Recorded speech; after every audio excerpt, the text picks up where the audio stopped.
Ridwan Kamil, kok bisa ada sekretariat bersama antara Pemprov sama dengan PT yang mengklaim luasan lahan. Di kapling-kapling, di kotak-kotak, nggak tahu nanti dibagiin sama siapa ya. Oh, ini yang namanya Anda butuh tanah, tenang, tanah di Indonesia banyak. Ini maksudnya kali. Kalau Bapak Ibu sekalian, ada yang memerlukan lahan dengan jumlah yang sangat besar, silahkan sampaikan pada saya. Akan saya carikan, akan saya siapkan. Berapa? 10.000 hektar? Bukan meter persegi, hektar. Setelah heboh kasus pagar laut Tangerang yang kemudian berujung pencabutan, kini perhatian netizen dan media beralih ke Bekasi. Walau tidak sepanjang pagar laut di Tangerang, pagar laut di Bekasi yang panjangnya sekitar lebih dari 8 km ini dan lebar area 70 meter dianggap cukup mengganggu aktivitas nelayan. Diketahui bahwa proyek pemagaran bambu ini adalah proyek kerjasama antara pemerintah Jawa Barat dan perusahaan. Ada dua perusahaan yang terlibat yaitu PT Tunas Ruang Pelabuhan Nusantara atau TRPN dan PT Mega Agung Nusantara atau MEN. Walau demikian, menurut Kementerian Kelautan dan Perikanan, proyek tersebut belum mendapatkan izin dari Kementerian KKP. Dan oleh karena itu akhirnya proyek ini dihentikan dan segel oleh KKP. Namun apakah penyegelan akan berlanjut ke pembongkaran sama seperti di Tangerang? Anggota DPR RI dari fraksi PDI Perjuangan Rieke Diah Pitaloka yang turun langsung ke lapangan melakukan pengecekan sangat menyayangkan adanya proyek ini. Menurut Diah Pitaloka, pagar bambu sepanjang 8 km ini bukan hanya menyusahkan nelayan, tetapi juga merusak ekosistem pantai yang membuat ikan akan semakin jauh ke tengah laut. Hutan mangrove di sepanjang pesisir pantai pun hilang digusur dan sebahagian ditimbun. Rieke pun menyindir, untuk siapa semua penggusuran laut yang kemudian dibentuk untuk menjadi daratan ini? Assalamualaikum besti-besti, Lup Indonesia. Nih aku lagi di Bekasi, di kawasan apa namanya? Kecamatan apa? Kecamatan Tarumajaya. Kecamatan Tarumajaya, Desa Segara Jaya. Oke. Ini lagi sama Laskar Juang Indonesia kunjungan ke daerah pemilihan. Ini ada programnya emang. Nah, ini dulunya hutan mangrove, ya aku kasih lihat. Karena ada yang bikin pagar ternyata bukan pagar makan tanaman, tapi pagar makan laut, pagar makan mangrove. Ini dia. Ini tadinya hutan mangrove. Nih lihat, kasihan nelayan. Pak, semangat Pak. No, lihat, udah dipagerin aja. Jadi kalau mau tahu cara reklamasi yang murah meriah, ya ternyata canggih emang otaknya. Reklamasi nggak usah pusing-pusing kayak negara lain, pakai izin yang bener gitu ya. Langsung ditanam, di pagar laut ini ditanemin ya. Cara reklamasi, hai, cara reklamasi yang murah meriah. Anda tidak pakai alat berat, awalnya adalah pasanglah bambu-bambu ini, begitu. Yang tadinya, kalau nggak percaya, di overlay-nya ya, overlay ini tahu nggak? Peta angkasanya itu, ini bukan daratan sama sekali. Tidak ada daratan sama sekali. Canggih kan? Caranya adalah pasanglah bambu, lalu kemudian bambu itu akan menahan supaya ketika ombak datang, pasir tidak balik lagi ke laut ya, tapi nyangkut di bambu. Ahai! Gagal! Canggih banget nih, Masya Allah. Ayo loh, bener gak ada izinnya nih? Orang bingung kok bisa sertifikat, kok bisa izin muncul. Mau tahu nggak dari mana itu sebab akibatnya? Udah gila banget. Assalamualaikum warahmatullahi wabarakatuh. Sahabat BN, muncul dari Jawa Barat, dari Bekasi, pagar laut yang di sini memperlihatkan bahwa pagar laut ini jelas sekali indikasinya kepada upaya reklamasi yang oleh Menteri KKP ketika mengomentari pagar laut di Tangerang, Banten. Dia menyebut ini reklamasi alami.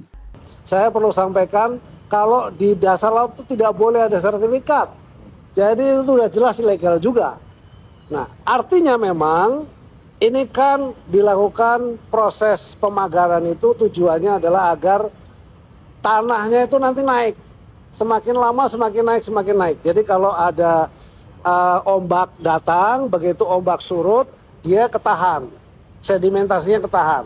Boleh dibilang seperti reklamasi yang alami begitu, ya. Jadi nanti kalau terjadi seperti itu akan terjadi daratan dan jumlahnya tuh sangat besar. Tadi saya laporkan kepada Bapak Presiden dari 30 hektar itu kira-kira sekitar 30 ribuan hektar. Nah ini sahabat BN, Menteri KKP Trenggono menjelaskan ini adalah bentuk dari reklamasi alami. Dan tentu saja ini bisa dikatakan reklamasi akal-akalan. Setelah kita menyaksikan tayangan oleh anggota DPR RI dari PDIP, Rieke Diah Pitaloka ini.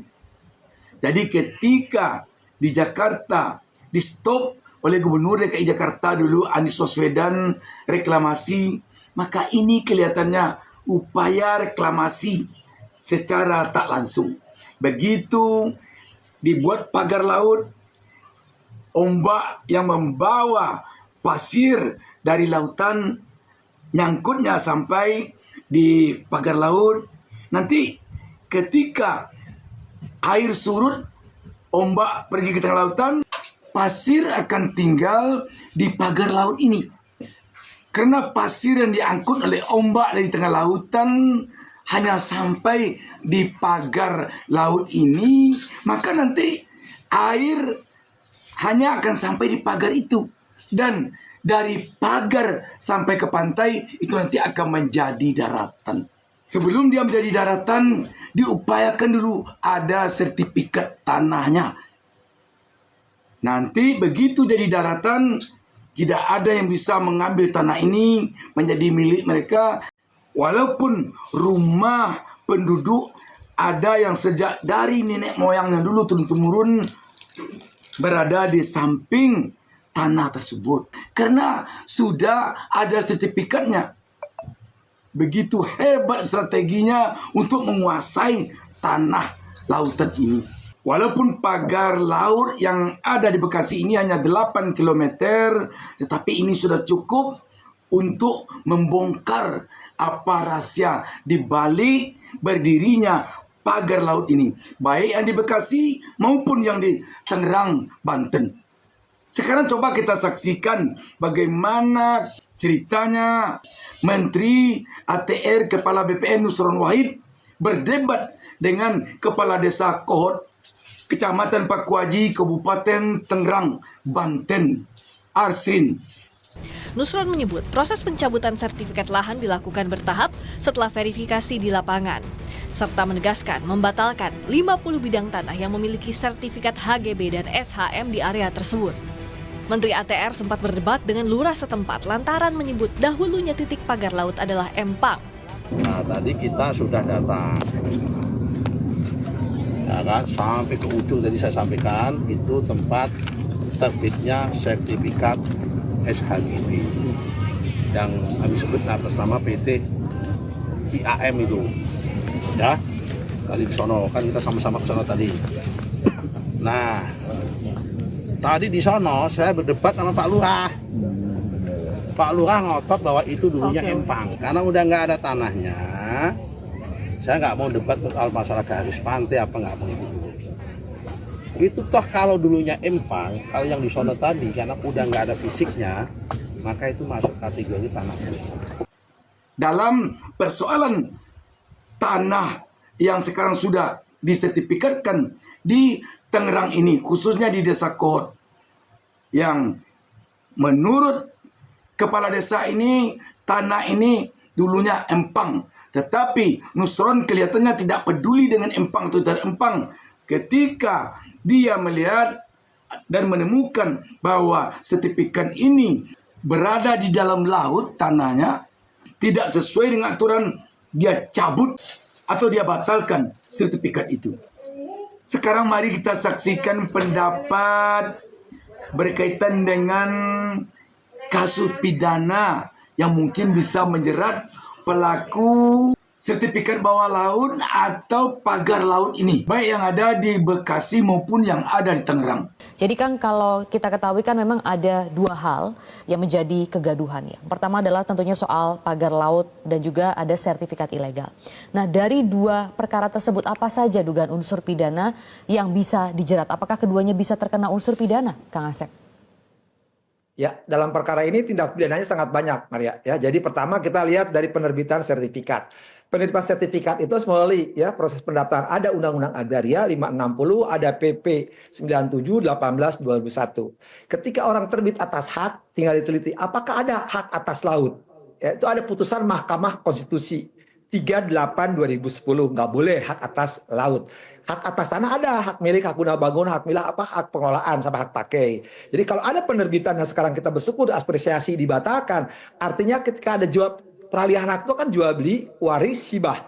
Ketika itu dibatalkan, ada duang, dualing, bedoh, ada penipuan. Nah, ketika ada penipuan ada pidana di situ. Pidananya apa? Nih, masuk KUHP ya, bisa pemalsuan surat, bisa keterangan palsu, ya jual beli, ya. Nah itu yang seperti dari Agraria turunannya ke KUHP. Kemudian juga kalau ketika menerbitkan ada hal-hal lain, bisa suap, bisa gratifikasi.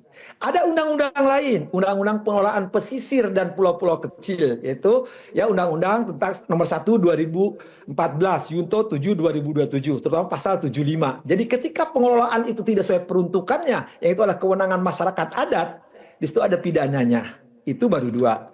Ada undang-undang lingkungan hidup, ada tunnya, ada perdatanya, ada pidananya. Itu ekosistem terganggu, ya. Ada juga undang-undang lainnya yang saya akan sebutkan banyak, tapi cukup itulah dari bagaimana penerbitan sertifikat dan itu dibatalkan berarti batal demi hukum nite. Berarti ada tindak pidana, entah pemalsuan surat keterangan palsu, di situ ada suap, ada gratifikasi. Dan gampang orang yang dicarinya. Karena mereka atas nama kan ada GB, ada HAM 263 lebih itu ya. Tinggal dicari. Kan sederhana berpikirnya. Kalau saya punya tanah, saya pasti pagar, ada yang nyabutin, pasti saya marah. Ini nggak marah. Berarti ketika memasang itu pagar, orang-orang itulah yang punya hak itu. Itu tinggal digampang. Tinggal oleh penegak hukumnya, ya diselidiki. Bukti permulaannya sudah ada. Sudah dibatalkan. Ya, saya sependapat dengan Pak Mahfud maupun Pak Susno Duaji. Jadi itu sangat betul sekali. Ya, dan betul apresiasi kepada Menteri ATR. Ini sudah lanjut. Cuman masalahnya apakah penegak hukum berani? Enggak. Coba kita saksikan pula pendapat dari mantan Kabareskrim Polri Susno Duaji tentang hal ini. Sekarang siapa pelakunya? Ya pelakunya jelas itu mulai dari si lurah itu tadi, lurah ngotot itu tadi, lurah mana itu Koot. Nah, lurah Koot dia udah ngaku pasti dia ngeluarin dokumen itu. Betul sekali, bukan hanya pintu masuk, ini gerbang emas masuk. Jadi kita salut kepada Kementerian ATR BPN ya, kementeriannya Pak Urison dengan menterinya yang luar biasa terbukanya. Betul-betul Pak Nusron ini memihak pada rakyat. Jangankan 200 sekian puluh sertifikat itu dibatalkan karena cacat, karena faktor melanggar hukum, satu saja cukup gitu. Ya, apalagi tadi sudah 51. Karena itu pasti alas haknya adalah surat-surat atau dokumen palsu. Mengapa dokumen palsu? Ya jelas nggak mungkin punya tanah di situ dan sebagainya. Jadi berpatokan kepada pembatalan yang dilakukan oleh Kementerian ATR BPN, entah satu sertifikat, syukur kalau semuanya itu sudah bisa dijadikan sebagai salah satu alat bukti bahwa telah terjadi tindak pidana pemalsuan. Kalau pemalsuan itu diikuti dengan tindak pidana suap, maka itu menjadi tindak pidana korupsi. Sekarang siapa pelakunya? Ya pelakunya jelas itu mulai dari si lurah itu tadi, lurah ngotot itu tadi, lurah mana itu Koot. Nah, lurah Koot dia udah ngaku pasti dia ngeluarin dokumen itu. Kemudian siapa lagi? Usut saja siapa yang nerima. Ya, yang nerima misalnya Agung Sedayu dengan anak perusahaan Intan Agung Makmur. Ya nggak mungkin lah nenek moyangnya punya tanah di situ. Kalau nggak mungkin nenek moyangnya punya tanah, dia pasti beli. Belinya pasti nggak beres. Notarisnya pasti kena juga itu. Nah, jadi udah gampang usutnya. Usut saja bisa dari dokumennya ATR, kemudian bisa juga dari mulai siapa yang memagari itu, siapa yang membayar, siapa yang nyuruh, duitnya dari siapa, kemudian terkait dengan perusahaan apa. Sudah terang benderang ini, seperti makan siang pakai lampu petromak, terang sekali. Jadi sahabat BN, ini tidak lagi bersuluh batang pisang, tetapi sudah bersuluh matahari, sudah bergelanggang mata orang banyak. Sudah sangat terang benderang siapa yang diduga pelaku terhadap semua ini. Baik pelaku pagar laut maupun pelaku terbitnya sertifikat di dasar laut ini. Tinggal lagi sekarang kemauan aparat, kemauan penegak hukum untuk mengusutnya secara tuntas tanpa tebang pilih dari level yang paling tinggi sampai kepada level yang paling bawah. Dan tentu dalam kondisi seperti sekarang ini, rakyat sangat berharap kepada Presiden Prabowo untuk menyapu bersih semua yang terlibat dalam hal ini melalui penegak hukum yang ada di jajarannya. Khususnya kalau ada penegak hukumnya yang kelihatannya ingin coba-coba menentang keinginan Presiden Prabowo untuk menuntaskan kasus ini, campakkan dia ke laut lepas sana. Demikian, wassalamualaikum warahmatullahi wabarakatuh.